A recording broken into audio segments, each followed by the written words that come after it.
بسم اللہ الرحمن الرحیم۔ السلام علیکم معزز دوستو، آپ دیکھ رہے ہیں ZHP TV اور میں ہوں زبیر الحسن۔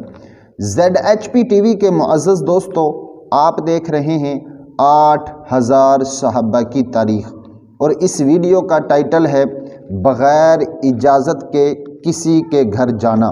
میرے محترم دوستو، ایک صحابی ہیں حضرت اوس بن زمجہ حضرمی رضی اللہ تعالی عنہ، اور یہ کوفہ کے رہنے والے تھے، اور یہ ایسے صحابی ہیں کہ انہوں نے جاہلیت کا زمانہ بھی پایا ہے اور اسلام کا زمانہ بھی پایا ہے۔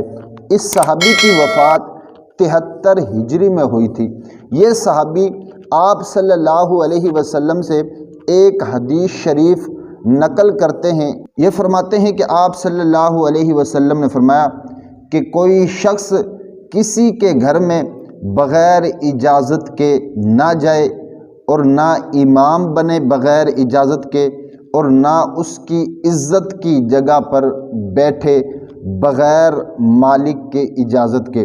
اگر گھر والا اجازت دیتا ہے تو آپ گھر میں داخل ہوں، اگر امام صاحب اجازت دیتا ہے تو پھر دوسرا کوئی وہاں پر امام بن سکتا ہے۔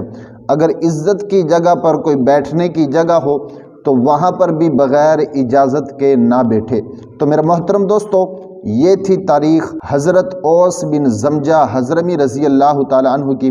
اگر آپ اسی طرح کی ویڈیو دیکھنا چاہتے ہیں تو ویڈیو کو لائک کریں، چینل کو سبسکرائب کریں، اپنا بھی خیال رکھیں اور ہمارا بھی۔ اللہ حافظ۔